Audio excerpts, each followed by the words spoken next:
Hey guys, this is our show. What do we know? But we know you're not going to listen to us if you don't know anything about us. So here we go. Whenever I answer the phone, I'm like, hello. What pissed you off? It's a great argument to have. I love my mom, but I think she's half crazy for doing that. How dare you? Do you work with your girlfriend, Mark? Or your wife, Mark? I keep them separated. Sometimes I call people, they don't answer the phone, I'm like, Wrong number, click. Well, he's not that smart. Sometimes he sounds like he knows what he's doing. yeah. Go. But therefore, you're an ass, and I don't want to talk to you anymore. Yeah, but what do we know? All right, we're good to go. All right, here we go. You're going to learn way more about us than you ever cared to know, probably. Way more about myself than I currently know. All right, guys. Well, let's start with music. That's a pretty general one, but a lot of people relate to music. What is everybody's musical interests? I like the new Weird Al songs. The new Weird Al songs are entertaining. They're pretty funny. Pretty fun. That Word Crimes one is absolutely hilarious. Yes, Word Crimes is perfect. I have to say, I think there's a few songs on the new album I haven't got to yet, but it's all pretty much, funny Weird Al stuff. And for me, I'm living in Japan, so I don't actually hear that many American songs on the radio. So I get to actually hear the parody for the first time of that song sometimes. So it's really nice. See, and my favorite type of music's kind of gone by the wayside. I miss the boy bands. Yeah, really.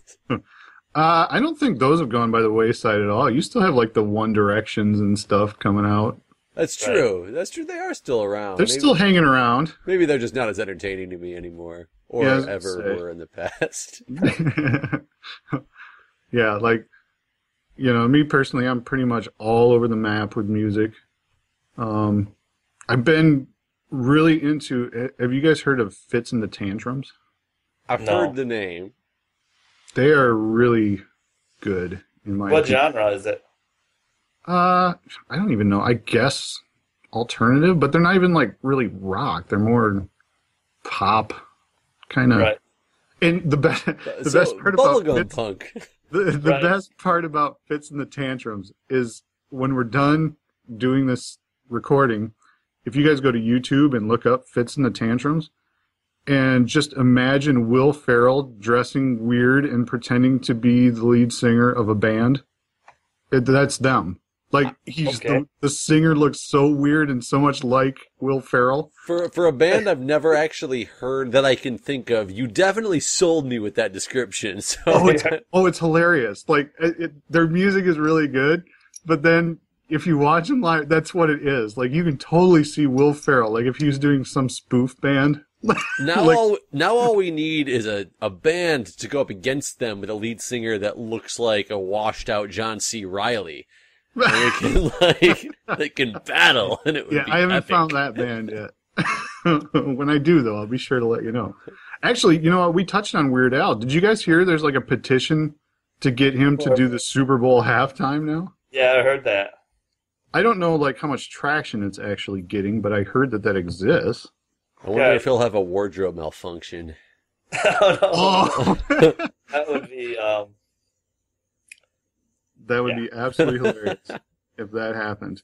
All right, you know what? I got another interesting question, especially since we are so kind of diverse, locationally. What is your least favorite mode of transportation? My least favorite mode of transportation? Unicycle. How many times have you tried to traverse your city on a unicycle? Well, probably none if it's his least favorite mode. He's got other ones to choose from. He's not an idiot. I feel like he has to have tried it at least once if he knows that it's his least favorite. Yeah, you don't have to try something just to know you don't like it. I don't like getting, hit by a car, but it hasn't happened yet. How do you know? That's true. You might like it. Speaking of which, my least favorite mode of travel is flying through the air after being hit by a car. That's actually my least favorite mode of travel. I can see how that is. Yeah, I think so. How about you, Mike? What's your least?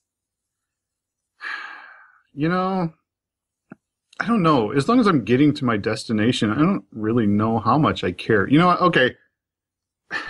When I was a younger kid, growing up around Flint, I used to take mass transportation once in a while, like the city buses.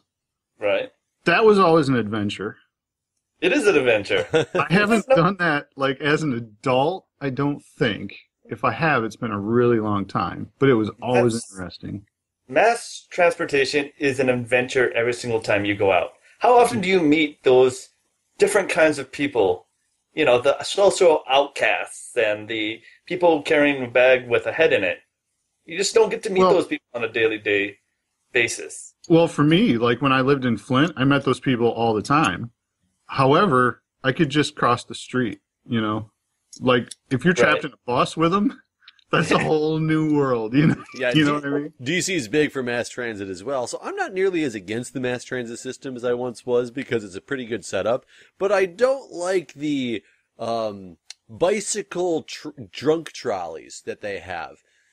Right. And if you don't know those, they set up these drunkie buses for you to go bar hopping on, and they're powered by bicycles. So you literally have to work your way. I'm paying somebody to get on a bus and bike my own ass to the next bar. Well, it's better than drive drunk. Yeah, somebody else is technically driving because they're the ones steering the wheel. Right, yeah. Like somebody was just telling me they were at a wedding in like I think it was Philadelphia or something, and they did one of these. And they were talking about how much fun they had. I'm like, that sounds like a nightmare to me. It's horrible. That sounds like the third worst. bar, you're just like, wonder if people will notice I'm not really pushing. I'm just Right. kind of... Right. That sounds like the worst night of drinking I've ever had in my life. And look, we paid a hefty fee. I could have gotten a limo for that. Right. All right. If you could stay a certain age forever, what age would it be? This is kind of a deep philosophical question for you guys. We're getting serious now. Very serious. Serious. Sounds crazy. So you don't want to, so for the rest of your life staying at this age, like a Dorian Gray kind of situation? Yes. I would say about 28, 29. Why? I think because then you get that, when you're like younger, people just don't respect you, right? But if you get older, then also you get the exact same thing. So around 28, 29 is the good age where you're young enough so people who are 21-ish would still hang out with you, but then you're old enough so they view you positively. And then, like, 50-year-olds, they don't see you as babies, walk around acting like a teenage drunkard. So I'd say 28, 29 is a good age. See, I agree with Mark on the age, but the reasoning why on my side would more be the aspect of 28, 29, you're not necessarily supposed to know what you're doing with your life, so no matter how many years keep going by, I don't look like a fuck-up because I'm still, like, right in that area where I'm supposed to be, despite what happens. But you're right on the borderline if you don't get your stuff together pretty soon. But no, what does that matter? Like, I'm never going to age again, right? I'm still going to be that age forever. That's true. That's true. My car insurance already went down. I can drink. Like, what else comes with, I'll never be able to retire is the only problem with that. That is something you have to look at. You can never, ever retire. Exactly. That's exactly what I was going to say. That's a tough one. This is philosophical now. And, right. Have Highlander effect. Don't forget the Highlander effect. If you never age, people are going to notice if you're around 29. That gives you a good 10 or 20 years to stay in a place. If you're 90, people expect you to be dead pretty soon. So, but my line of thought, as the only guy in the room who was a parent at 28, there's a lot of responsibility that went along with it. Well, maybe for you, 28. Exactly. That's exactly what I'm saying. So, I'm thinking more, Jeff touched on it. Like retirement age. Oh, I was going to say, if you were talking before kids, you wanted it to be 17 forever? No, I would never want to do that again. Like, those years are so just like awkward. No, definitely not that. But I'm thinking like, I'll be 30 and out of my shop if I choose to. I mean, obviously, in theory, at like 53. Right. That's not still, that's not too old to... But can you get full retirement at 53? Don't most of them have an age limit on it? I'm 100% vested as far as my pension goes. Now, yeah, I would have to find a little bit of like gap coverage money-wise, but Gap coverage till what? Because you're never going to age anymore if you stayed at 53 forever. Yeah, that's true. Permanent gap coverage. This was a really bad question to ask because it has all these loopholes that I'm not taking into consideration. Good thing we're here to talk you through this life-changing decision. You would have been 53 forever with your gap coverage. I'm like, when does this gap end? Right. No way to ever retire. Wow. We're here to help you through life, Mike. Don't worry. Right. All right. Well, here's in a kind of related question. If you guys knew the world was ending in 2000 at the end of 2014, what would you either do differently or what would you make sure you do before it ended? I would go to a bank and, take out a huge loan and probably travel the world. Well, there's to say I would never work again. I mean, what? that's pretty yeah, obvious. For sure, retire. Yeah, I'd actually invest in my retirement fund a lot more heavily. They'll pay out in the end. Buy some big stocks. They'll pay out at some points. I wonder how the world would be ending. Like, I think wouldn't that be... Well, I guess if the world is ending, the world is ending, right? That's a good question. How would we like the world to end? Ooh. Instantly. Yeah, I was going to say. Instantly for me. I mean, Or, I still want to watch the party. It rains beer until everybody drowns in alcohol. That wouldn't be bad. And chicken wings also, All the oceans turn into chicken wings. The rain is all beer. Right. Football's the only thing on TV. Oh, that'd be okay with me right there. I didn't say it wouldn't be okay. Somehow the world ends in there, but that's just how it happens. Oh, if I could go out watching 24-hour football, that'd be all right. What would you do different, though, Mike? What would I do differently? Maybe I wouldn't work at the place that I've worked at now for 10 years. Would you go try to get into someplace else, get a good reputation there? No. Like, if I know the world is ending and I don't need a place that's, like, super financially stable, like, my job is no fun. I go there because it pays me a lot of money to go there, So you change your job. Is that what you're saying? That's what I'm getting out of this as well. Oh, yeah. Somebody loves their job. Well, this is the place I've been at for 10 years, So, like, if I knew the world was ending in 2014 or something, I wouldn't bust my butt at a job that drives me nuts half the time. No, I think what you're missing the point is, I would quit my job. He's got to pay for that gap coverage, Mark. Hold on. He's telling you something. What? Okay, I guess I've read this question differently than you guys. Like, I don't know how much more differently can you read if the world ends at the end of this year? What would you do? Well, because it doesn't say you found out right now. Like, it just says if you knew the world was ending. So, well, I do know the world is ending, just not within my lifetime. I mean, I thought the whole point was you knew it was ending. If I found out today? Soon. Well, if I found out today, like, I think my answer would be a lot like Mark's. I'm picking up and traveling and. But if you found out last week, you'd keep your job for a while. I'm saying, like, if we knew from the time we were born that the world was just going to be over and. Oh, I got you. So this is See, that doesn't work though, because if everybody else knows that the world is ending, where would you go? Because nobody else would be working.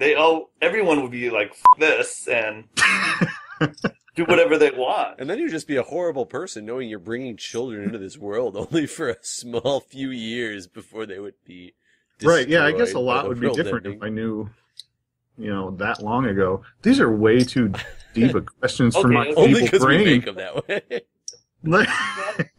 How about this question? I am not. If you could have any superpower, what would it be? Time travel.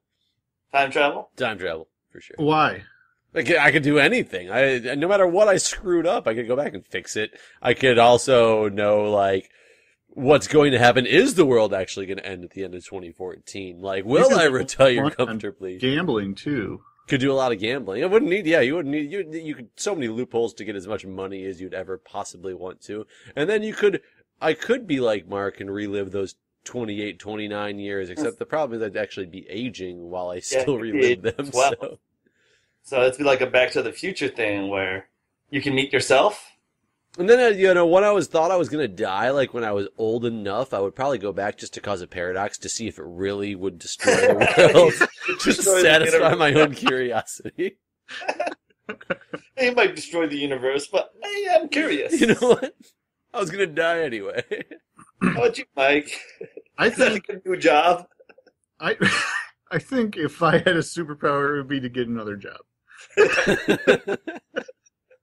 No, I think probably what it would be like super speed, and not just running. Like I'm talking about, I want to fly out into the universe, but I want to be able to get somewhere. You know what I mean? Like the farthest reaching satellite we've ever launched, like just left our solar system. Like it's nowhere. You know what I mean?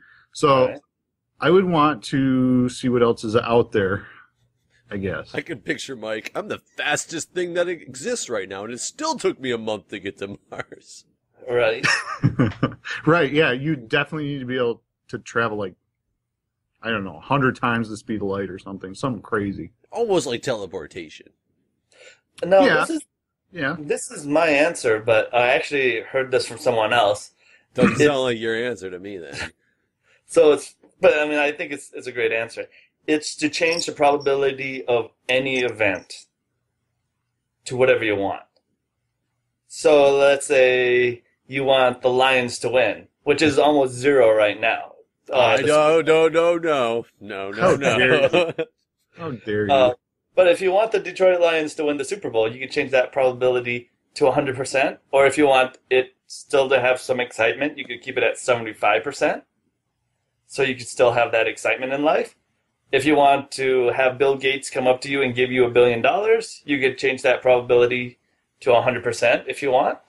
You could end all wars if you want with that power. So if you wanted to be able to be the fastest man alive, you could make that 100% probability. If you wanted to be a time traveler, you could make that 100%. Wish. Isn't that like playing video games on the easy setting, though? It's playing video games on God mode setting, as I believe what it is. Right. That's saying, like, it seems like that would be boring after a while. You always get your way? Well, no. Like I said, you could change the percentage. So you don't always have to win. And you could still leave some wiggle room in there for the excitement factor. I get it. I think it's decent, but I think when you it's almost like when you have one wish, what do you wish for? Oh, 1,000,000 wishes, blah, blah, blah. It's one of those things. It's like the catch-all. You get one thing, and I'll make that one thing be everything forever. Right. All right. What did you do growing up that got you into trouble? Lots of things. Yeah, I was going to say, where do I start? I mean, what do they mean growing up? Like as a little kid? When you're a kid, yeah. I mean, when I was a little kid, I used to steal our hot dogs and try to go plant hot dog trees a lot. My parents got mad. Well done. Well done. I never went back to see if they grew. I'm going to go out on a limb and say no.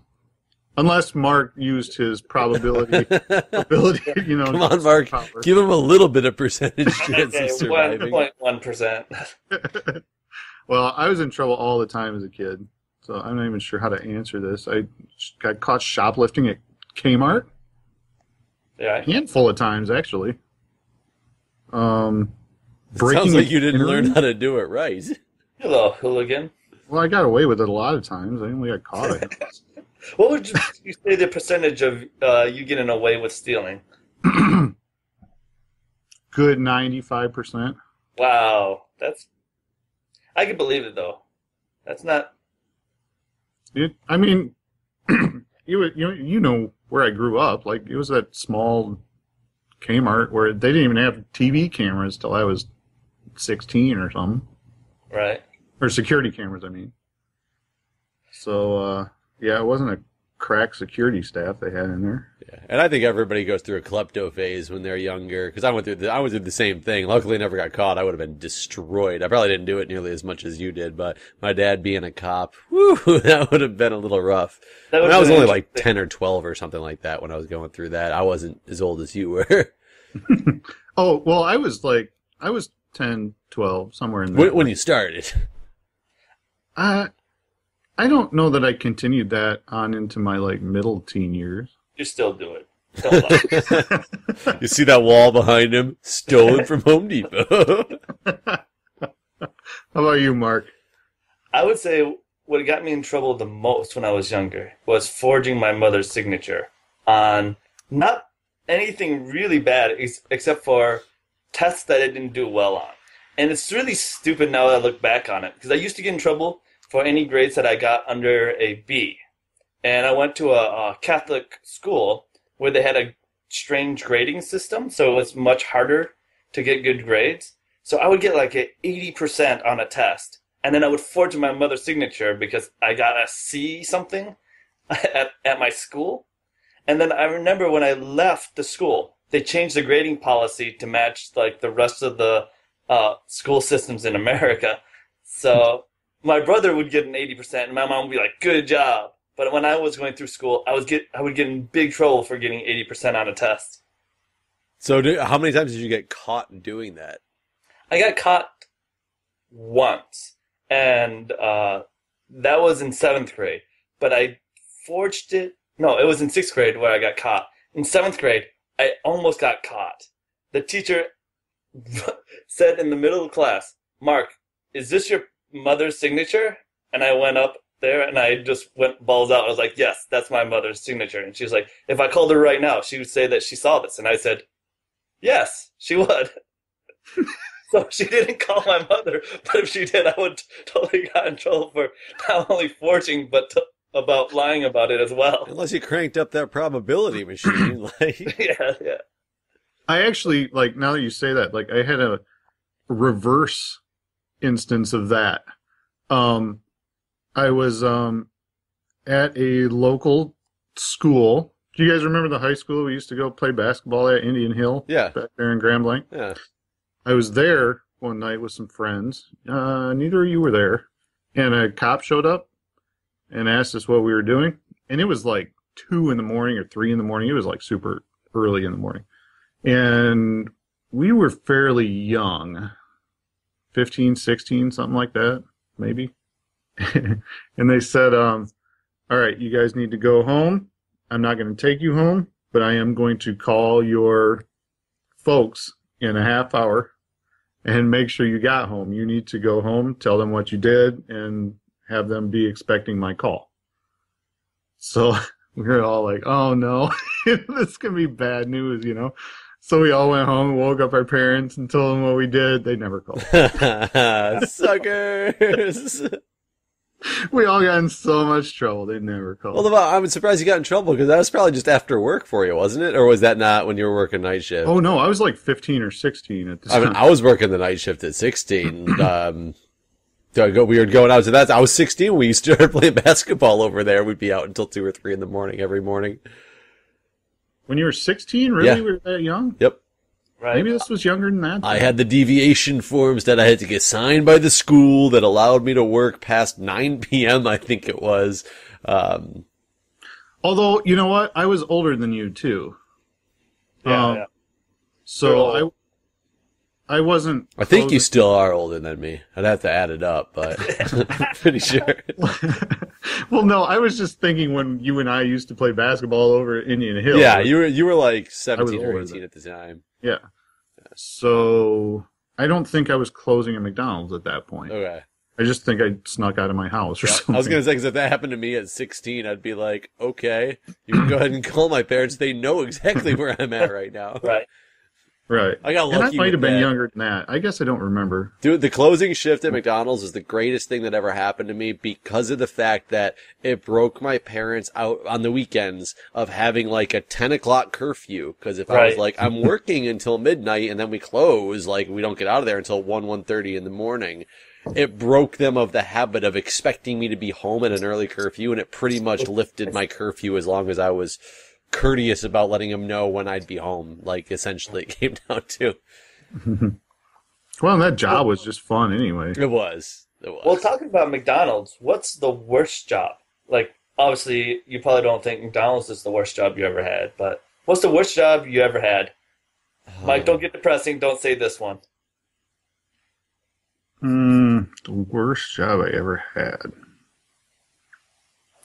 You know, I've been fairly lucky. Well, you know what? I think what it is for me, I had one job in my life that I worked at for a week. And I was like, these people are completely insane, and I don't fit in here, so I'm not going to work here anymore. And that was at Kroger, which was a local grocery store in Grand Blanc. Really? Yeah, I worked there for a week. And so what makes you think they were insane? it just, like, everybody I worked with had different procedures. Like, every day I went in there to work, like, something I had just been trained on one day, like, the next day I'd go in, and somebody would tell me, you're doing that all wrong. Why don't you know how to do this yet? When you sacrifice the goat, he goes here. Candles got to be set up in this way around him. It was literally to the point where I had worked 4 days, and I had someone yell at me for the same job that I was doing, like, and telling me I was doing it wrong all 4 days. And I was just doing it the way the person the day before had told me to do it, you know? And finally, after that fourth day, I told the supervisor at the time, I'm like, you guys have no clue what's going on from one person to another, and I don't want to work with you anymore. And I just left. And I think that's probably when I came to McDonald's. Right. Wow. I think what department were you working at Kroger? Were you like the cashier or like stock boy? Or? No, I was usually stock, and I did like parking lots, you know, gathered up the carts and stuff like that. So it's just amazing that people could have such varied procedures for stocking the shelf. I know. You would think that would be super standard, right? No, I told you, labels go in. Customers don't want to know what they're buying. That was exactly like my line of thought. My whole line of thought, and that was that there's not that many ways to do this, you know? How can you guys be so not on the same page? How about you, Jeff? You had like hundreds of jobs. Yeah, I've had a couple in my day. I think the worst one I had is I had to do this podcast with these two jerks. Oh, man. No, actually, amazingly, I don't stay at many jobs that I disliked throughout the multitude of jobs that I had, like, you know, McDonald's, the bingo hall. I worked at a party store. I've worked at a few different party stores. Granted, I didn't necessarily like the one that you worked at as well, Mark, but, you know, it was a job. It was relatively, like, smooth and easy to do, like, no big deal. I will tell you that the only jobs I've had that I really disliked was the last one I had, and, like, the current situation that I'm in. I like being a nurse, but I don't like a lot, and that's just more comes down to like management and like Mike was saying, like a lot of different procedures for the exact same thing, which made no sense. Just the political hostile environment that can get to at my current organization. That's really like probably the worst job that I've had. The one I just switched away from, even though I'm in the same organization, so there's some problems, but yeah. Right.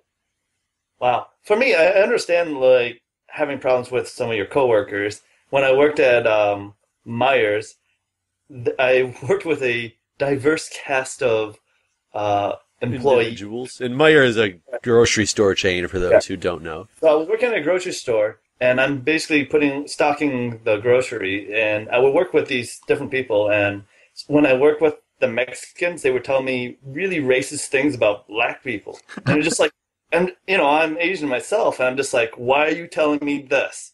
And then when I worked with some of the black people, they would tell me really racist things about the Mexican people. Are you serious? And I'm just like a turf war at Meyer. Right, and both of them would talk about this gay guy that works there as well. And you know, for me, overall, I sort of liked all of them, except for their like prejudices against everybody else. But I thought, you know, individually, they're pretty cool people, but I just couldn't believe everybody was just so, you know, bigoted towards each other. That's kind of funny. But that's not the worst job I ever had. The worst one was working at an electronics company, basically working the line, putting parts into a circuit board over and over again. You only did that for like 3 months, right? Right. Can you imagine there's people who work there for years doing the exact same thing? I worked on an assembly line where they would actually put me on different lines because I was doing it as an internship. So I actually got a lot more variety than most people who work there for years, who work the same job, doing the exact same thing over and over and over and over again.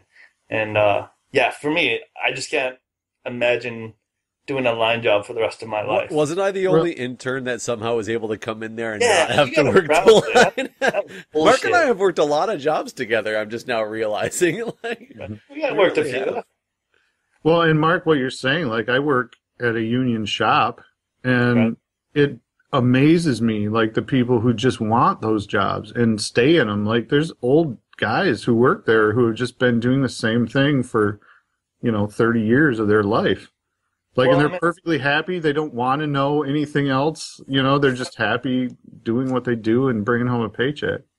And I can understand the appeal of having a job where you don't have to worry about trying to, move up in the company or you have stability. So I understand why some people like line jobs. But for me, it's too difficult, I guess. Yeah, no, I agree with you. I like my job now, like the scenery changes. If I get bored of what I'm doing, I can wander off and do something else, But yeah, I absolutely agree with you. That And just I've sounds done, like manager to me. I, I don't like what I'm doing. I'm just going to go do something else now. I've done some like line job type stuff in my life, like I hung drywall and I worked in an aluminum foundry where I was, I had a little more responsibility at the foundry than just like a, quote unquote line job, but it was still, essentially I only had a handful of responsibilities. Right. I just had the luxury that some of my responsibilities allowed me to wander away from what I was doing. But yeah, it's like, if I get stuck in one spot doing the same thing over and over again, like you said, it just drives me crazy. It makes the day go by so slow. So you got a question, Jeff? Nope. I was just kind of fielding them as they come. Please continue listening and learn more about us. Blah, If blah, you blah. dare. Close. Yeah, might want to work on that ending. So, compliment sandwich. I like your enthusiasm. I thought that was good. You guys are no fun. Thanks for listening to our show. As you realize, this has been a huge mistake. Please continue listening to us. We'll promise to get better. No promises. I gotta pee again. Let's roll with that. Whenever I answer the phone, I'm like, hello. What pissed you off? It's a great argument to have. I love my mom, but I think she's half crazy for doing that. How dare you? Do you work with your girlfriend, Mark? Or your wife? Mark? I keep them separated. Sometimes I call people, they don't answer the phone. I'm like, Wrong number, click. Well, he's not that smart, but sometimes he sounds like he knows what he's doing. yeah. Go. Therefore, you're an ass, and I don't want to talk to you anymore. Yeah, but what do we know? Hey kids, want to follow us on social media? Like the What Do We Know Facebook page. Follow us on Twitter at WDWKPodcast. Email us at WDWKPodcast@gmail.com. Or find us at our home on the interwebs, WDWKPodcast.com.